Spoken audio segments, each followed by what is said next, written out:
Lumaki akong punong-puno ng pangarap, ngunit kasabay noon ay ang mabigat na pakiramdam na tila ipinanganak akong talunan sa buhay.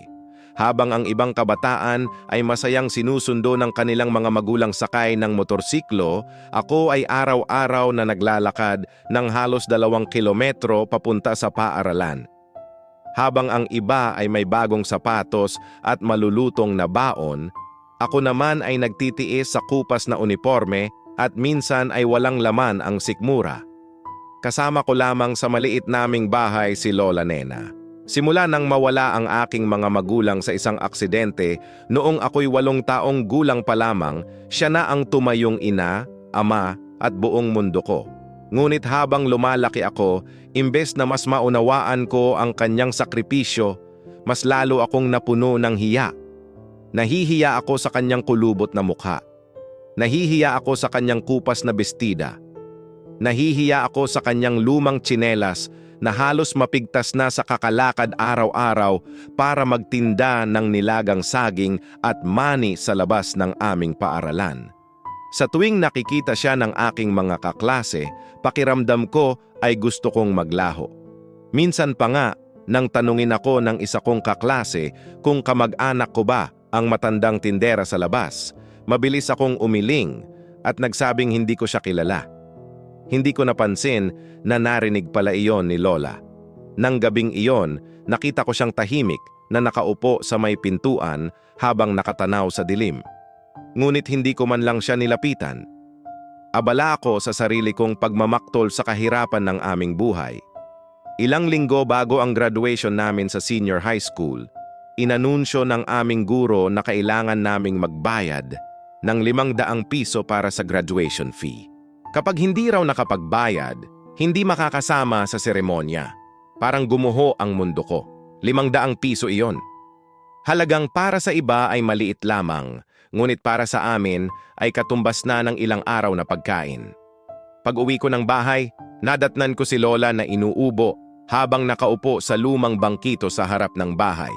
Halata ang pamumutla ng kanyang mukha. "Lo, kailangan ko po ng 500 piso bukas para sa graduation fee," sabi ko. Napatingin siya sa akin. Kita ko ang pag-aalala sa kanyang mga mata. Bahagya niyang hinawakan ang kanyang dibdib at pilit na ngumiti. "Bukas na ba talaga, Apo?" Mahina niyang tanong. "Opo. Kapag hindi ako nakabayad, hindi ako makakasama." Sandali siyang natahimik. Pagkatapos ay tumango. "Sige, gagawan natin ng paraan." Imbes na magpasalamat, nainis pa ako. "Lagi na lang tayong kapos. Bakit ba kasi ganito ang buhay natin?" Bulong ko bago pumasok sa kwarto. Hindi ko nakita ang pagtulo ng luha sa kanyang mga mata. Kinagabihan, narinig ko ang sunod-sunod niyang pag-ubo. Ngunit pinili kong takpan ang aking ulo ng unan at matulog. Kinaumagahan, nagising ako sa amoy ng sinangag. Paglabas ko, nakita ko si Lola na nakaupo sa mesa. Maputla siya at nanginginig ang kanyang kamay. Dahan-dahan niyang iniabot sa akin ang 500 piso. Halo-halo iyong tig-20, 10 at 5 piso. Halatang pinaghirapan at matagal na pinag-ipunan. "Bayaran mo na ang graduation fee mo, Apo," sabi niya. Kinuha ko iyon at dali-daling umalis. Hindi ko man lang siya niyakap. Hindi ko man lang siya pinasalamatan. Buong araw ay masaya akong iniisip na makakagraduate na ako. Habang nakikipagkwentuhan ako sa mga kaklase ko tungkol sa isusuot namin sa seremonya, hindi ko alam na iyon na pala ang huling araw na maririnig ko ang boses ng aking lola. Nang gabing iyon, pag-uwi ko, agad kong napansin ang katahimikan ng bahay. Bukas ang pinto, ngunit walang ilaw. "Lo?" tawag ko. Walang sumagot. Dahan-dahan akong pumasok sa kanyang silid. Doon ko siya nakita. Nakahiga siya sa kanyang lumang papag, nakatitig sa kisame. Wala nang galaw, wala nang hininga. Nanlambot ang mga tuhod ko. Paulit-ulit ko siyang tinawag habang niyayanig ang kanyang balikat. Ngunit hindi na siya sumagot. Sa tabi ng kanyang higaan ay may maliit na sobre na nakapangalan sa akin. Nanginginig kong binuksan iyon. Sa loob ay may resibo mula sa botika. Nakalagay roon ang pangalan ng maintenance medicine niya para sa kanyang puso. Ngunit may nakatatak na salitang canceled. Kasama nito ang isang sulat. "Apo, Pasensya ka na kung ito lang ang kaya kong maibigay. Hindi ko na muna binili ang gamot ko para makabayad ka sa graduation mo. Ang pangarap mong makatapos ang pinakamatagal ko nang ipinagdarasal. Kahit wala na ako balang araw, sana ay huwag kang susuko. Ang bawat baryang ibinigay ko ay bunga ng pagmamahal ko sa iyo. Ipagpatuloy mo ang pag-aaral mo. Iyan ang tanging kayamanang maipapamana ko.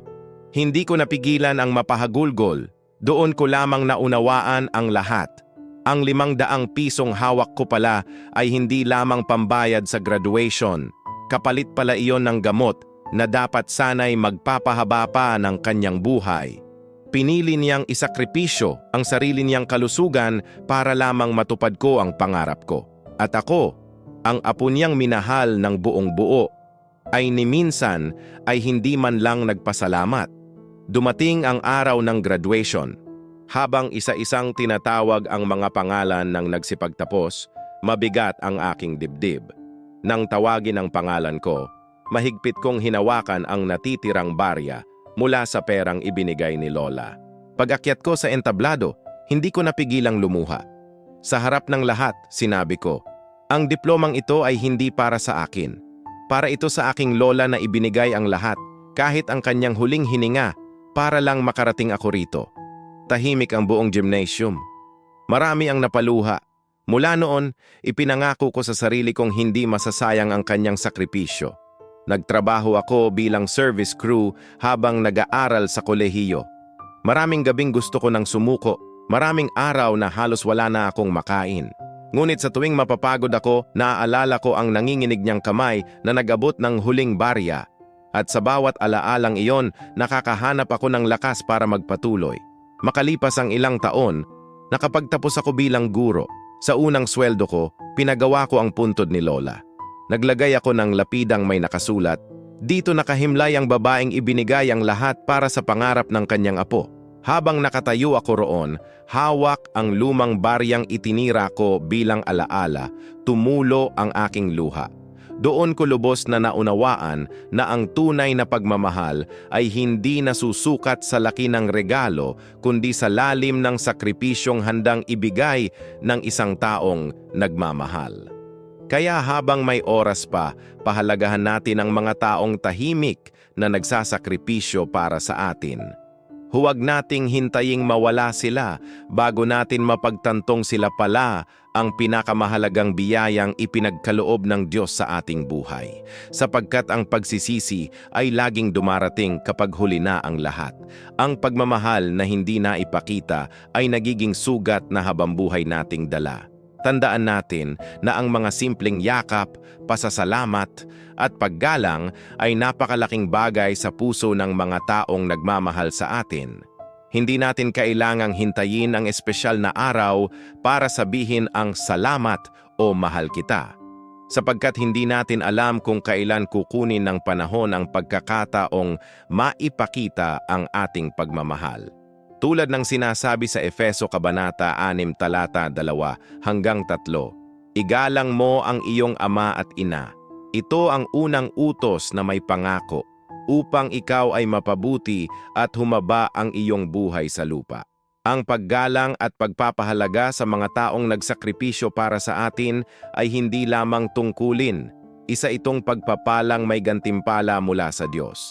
At ang bawat sakripisyong bunga ng tunay na pag-ibig ay kailanman hindi nakakalimutan sa paningin ng Panginoon. Gusto mo bang makasave sa binibili mo? Bumisita sa Smart Save to Shop. Link nasa comment section. Kung nagustuhan mo ang video, mag-like, comment, at share. Malaking tulong ito sa amin. Sundan mo rin kami para updated sa bagong videos. Forever bless. God bless. Ingat lagi.